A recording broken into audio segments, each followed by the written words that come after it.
Bonjour à tous, capsule juridique numéro 119 du 6 décembre 2022. Je vais vous parler aujourd'hui de la Nouvelle-Zélande, des USA et de la France. En Nouvelle-Zélande, tout d'abord, une personne a adressé une demande sur base de l'Official Information Act, c'est-à-dire l'équivalent néo-zélandais du FOIA américain, et a posé le 10 novembre dernier la question suivante, je cite: le gouvernement, une division du gouvernement, un membre du gouvernement ou une organisation agissant au nom du gouvernement ont-ils eu un accès partenaire au portail Facebook? Fin de citation. Et par accès au portail, il visait bien sûr la possibilité de faire censurer des contenus sur le site de Facebook, en principe exploité par une société privée.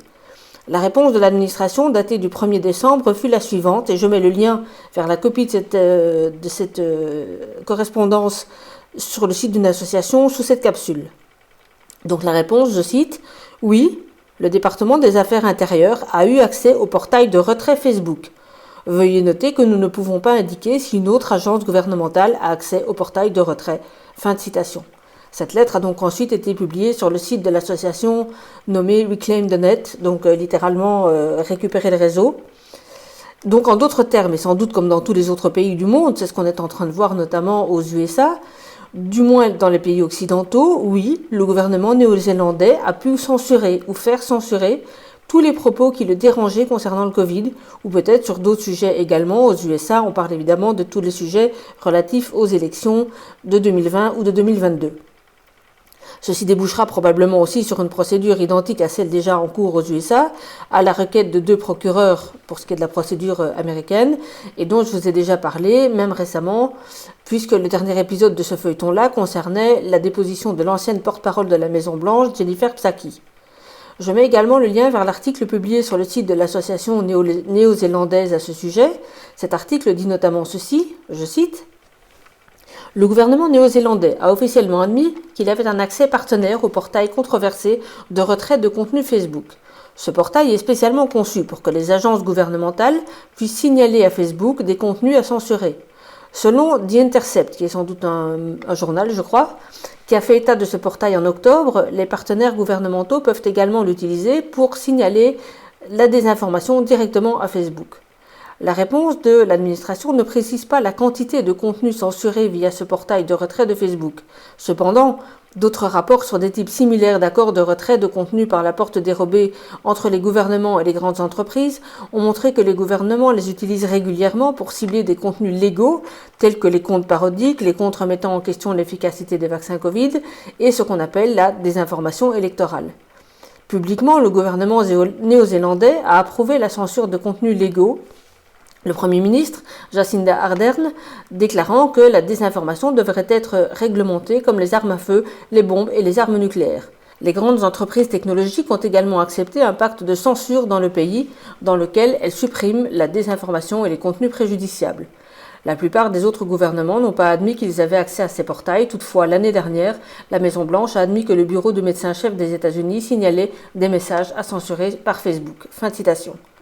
Alors, sachant que la Nouvelle-Zélande a été depuis le début de cette crise l'un des États les plus totalitaires, avec une politique du zéro Covid amenant des confinements sur des centaines de milliers de personnes dès qu'un seul cas était avéré, cette information n'est évidemment pas anodine.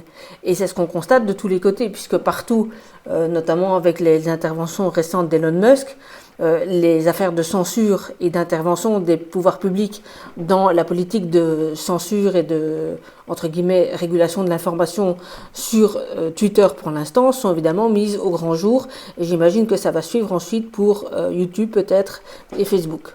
Aux USA, le Dr Fauci, grand Manitou des mesures sanitaires et autres irrégularités sur lesquelles on aura l'occasion de revenir à l'avenir sans aucun doute, a été très longuement entendu. De mémoire, l'audition a duré 7 heures.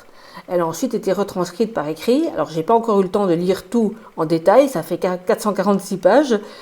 Je peux vous dire déjà qu'interrogé sur l'utilité éventuelle des masques, Fauci n'a pas pu citer une seule étude qui la démontre. Et de mon côté, d'ailleurs, j'ai déjà transmis aux avocats avec qui je travaille, de plusieurs dizaines d'études scientifiques démontrant d'une part que les masques sont inutiles et d'autre part, bien souvent, qu'ils sont aussi dangereux. Alors je joins le lien d'un article qui résume cette audition et je lis un petit extrait de cet article donc, je cite: une chose est claire dans la déposition de 7 heures du Dr Fauci aujourd'hui, a déclaré sur Twitter Eric Schmidt, le procureur général du Missouri et sénateur des USA, quand Fauci parle, les médias sociaux censurent. Schmidt et le procureur général de Louisiane, Jeff Landry, ont été autorisés le mois dernier par un juge fédéral à interroger le conseil médical en chef de la Maison-Blanche, âgé de 81 ans, qui doit prendre sa retraite le mois prochain.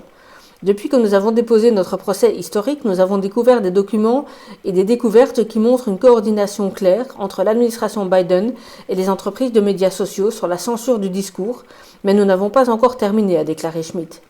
Nous méritons tous de savoir à quel point le Dr Fauci était impliqué dans la censure du peuple américain pendant la pandémie de Covid, a ajouté Landry, donc ça c'est le procureur de Louisiane, et je continuerai à me battre pour la vérité en ce qui concerne la collusion entre le grand gouvernement et les grandes entreprises technologiques pour étouffer la liberté d'expression.